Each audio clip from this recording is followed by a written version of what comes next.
कहानियों की दुनिया में खुशामदीद। आज की जो कहानी है ये लिखी थी हैंस क्रिश्चियन एंडरसन ने, द लिटिल मैच गर्ल। साल का आखिरी दिन है, शाम का वक्त है, बर्फ पड़ रही है। लोग अपने अपने घरों में आतिशदानों के गिर्द बैठे हैं। कल न्यू ईयर है, उसकी तैयारियां चल रही हैं।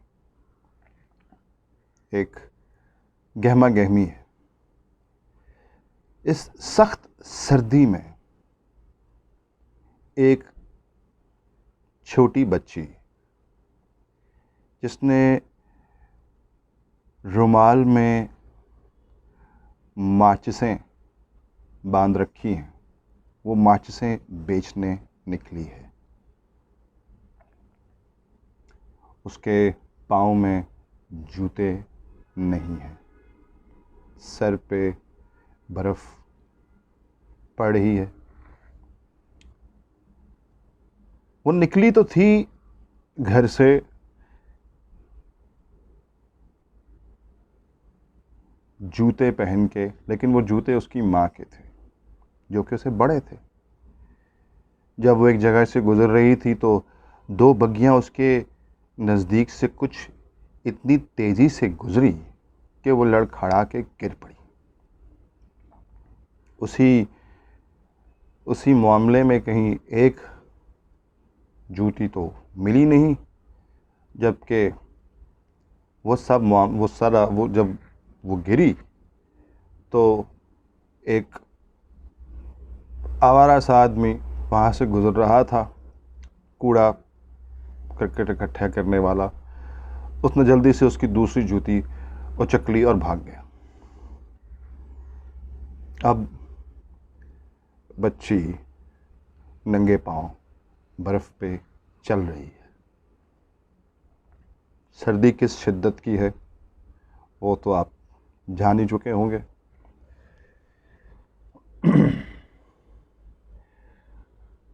बुरा हाल है उस छोटी सी बच्ची का। कोई भी रहम खाकर उससे माचिसें लेने को तैयार नहीं।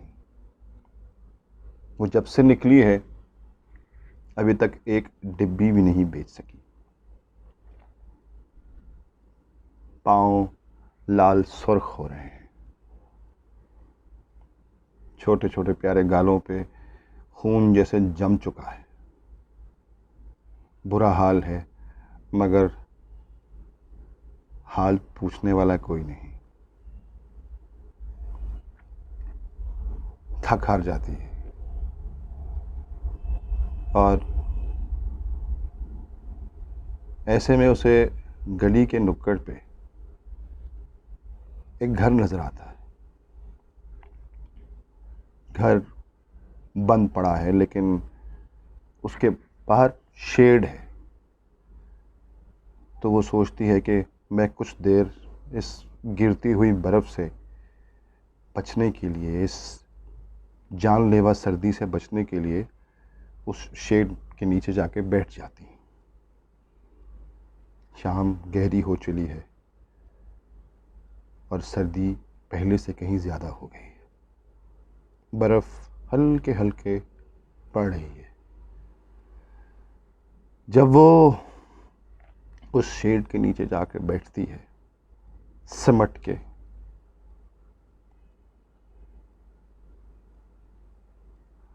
वो अपने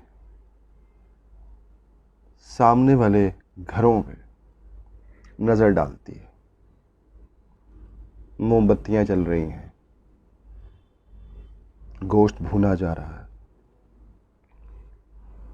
तरह तरह के खाने मेज़ों पे लगाए जा रहे हैं,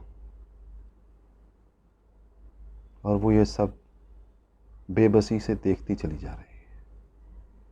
मगर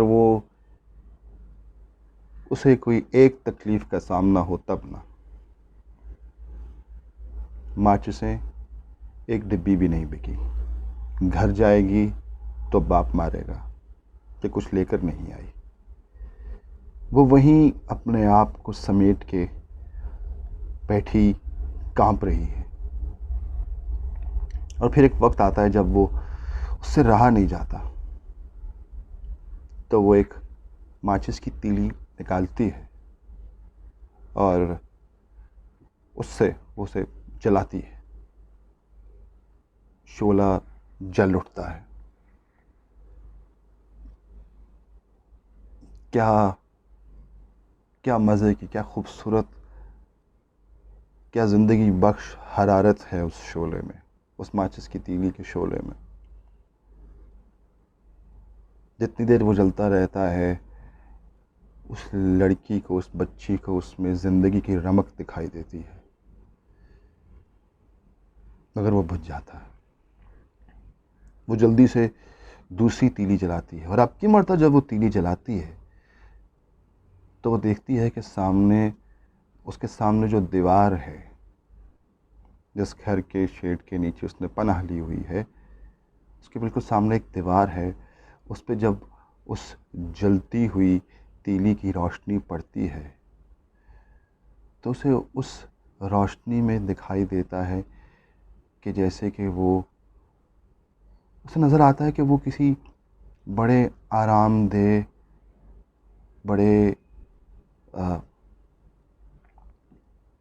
एक ऐसे माहौल में बैठी है कि जिसके सामने आतिशदान जल रहा है, लकड़ियाँ जल रही हैं और वो हाथ सेक रही है। बड़ा खूबसूरत मंज़र होता है, उसे बहुत अच्छा लगता है। क्या खूबसूरत मंज़र था वो। मगर जैसे ही वो तीली बुझी, रोशनी गायब हुई, तो सामने कुछ भी नहीं, कुछ भी तो नहीं। कोई आतिशदान नहीं, कोई जलती हुई लकड़ियाँ नहीं, वो हरारत नहीं, वो गर्माइश नहीं, वो आराम नहीं, वो सुकून नहीं, सब ख़त्म। वो जल्दी से दूसरी तीली जलाती है। अब रोशनी दीवार पर पड़ती है तो वो क्या देख रही है कि मेज़ पे भुना हुआ गोश्त पड़ा है और उससे गज़ब की खुशबू उठ रही है। 7 तरह तरह के खाने पड़े हैं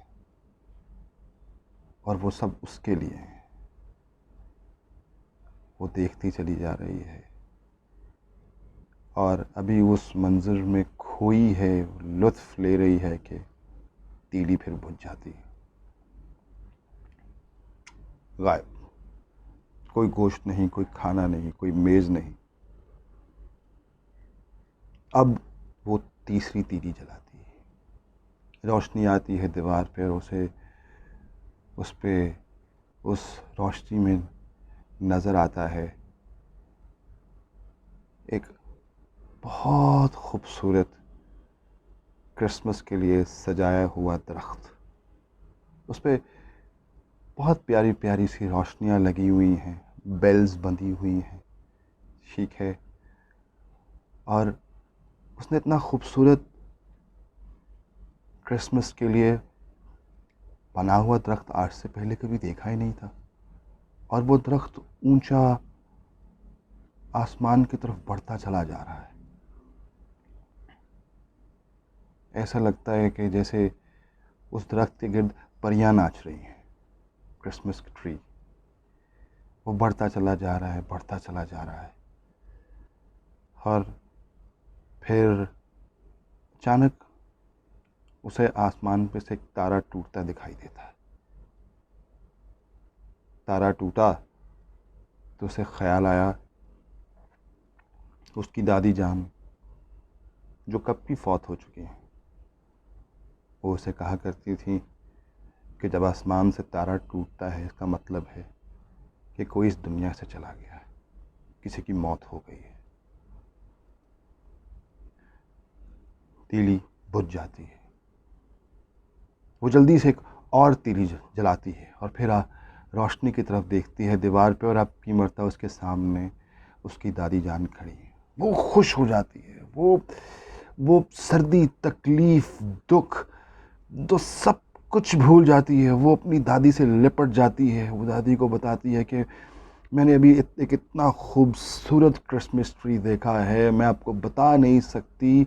इतना प्यारा सजा हुआ दरख्त तो मैंने क्रिसमस के लिए आज तक देखा ही नहीं।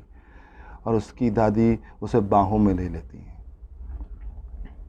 उनकी बाहों में कितना प्यार है, कितना सुकून है, कितना आराम है। और फिर उसकी दादी उसे कहती हैं, आओ मेरे साथ चलो। लगता है कि जैसे कोई अनदेखी सी सीढ़ी है जो आसमान की तरफ जा रही है।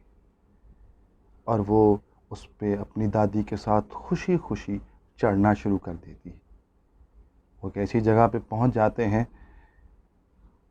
जो बहुत खुशगवार है, जहाँ सर्दी की तकलीफ़ नहीं, जहाँ गर्मी की मुश्किल नहीं।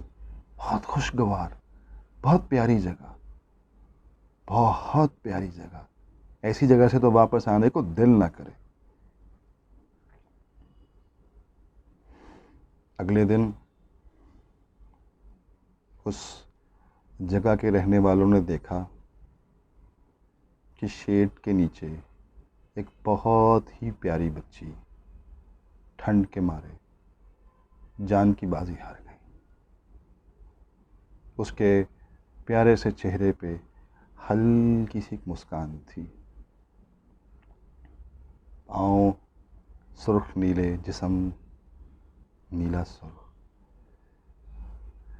किसी को पता ही नहीं था, कोई सोच भी नहीं सकता था उस आतिशदान के बारे में जो उस बच्ची ने देखा।